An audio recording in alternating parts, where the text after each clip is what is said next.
Do you ever worry that your aging parents may not be financially stable? Let's take a look at the clues that might indicate that they are drowning in financial quicksand.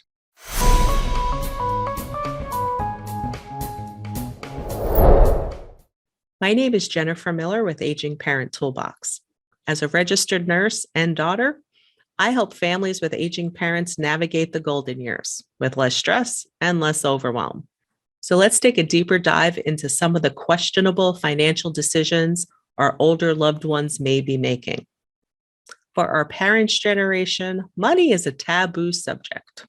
So it's important to tread lightly when addressing this conversation, but you want to know whether they have been good stewards of their money, especially if they're on a fixed income.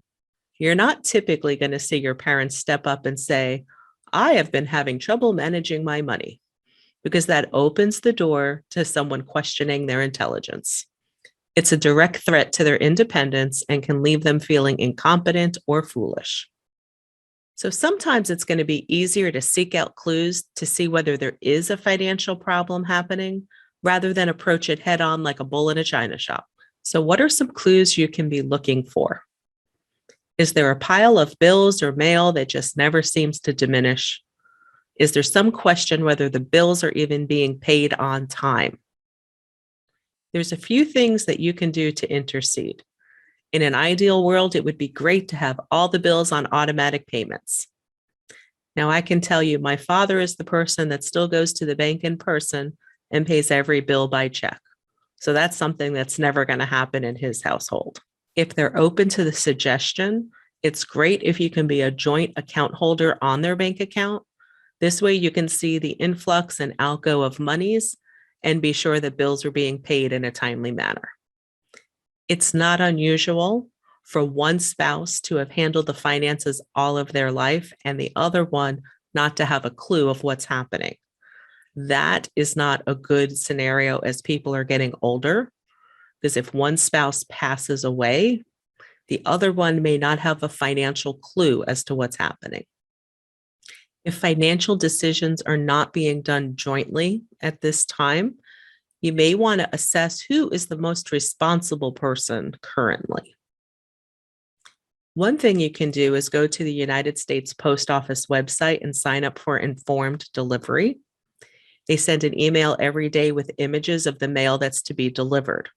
So it's a great way to open up a conversation to be like, "Hey, Mom, did you get the electric bill today?" Because you know that they did. Another thing to be aware of is whether your aging loved one may be inclined to fall victim to scams or solicitors. 80% of telemarketing scams happen to people over the age of 65.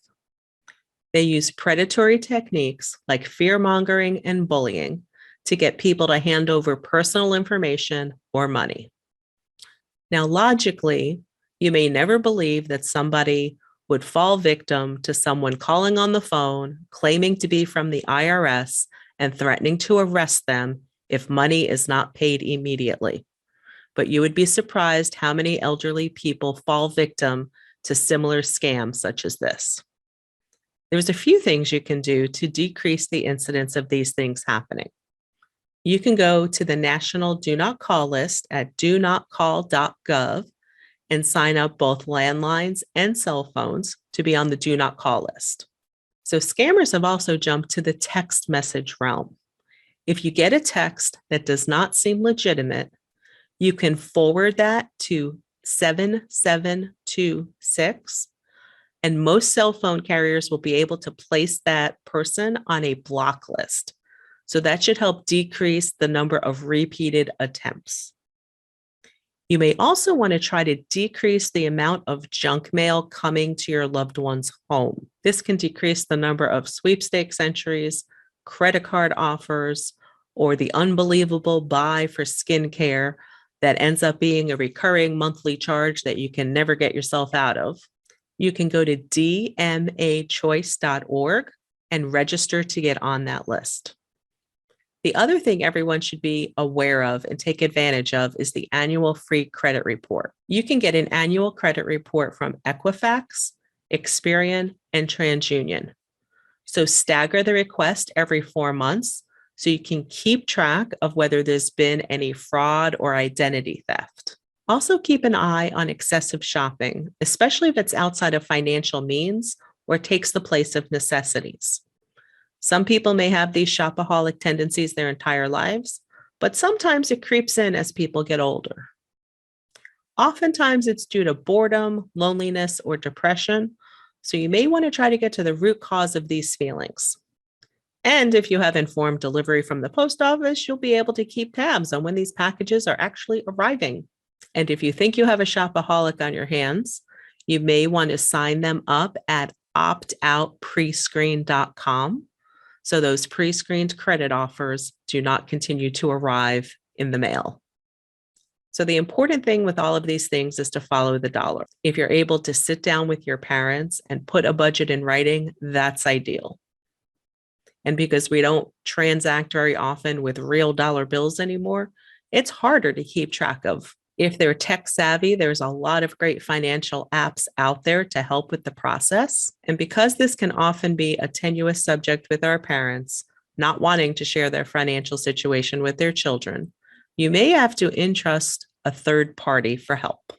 So that may be a trusted financial advisor, a lawyer, an accountant, someone other than direct family that they may have a comfort level with. So those are some of the clues you can be watching for before your parents fall into financial quicksand. Don't forget to subscribe.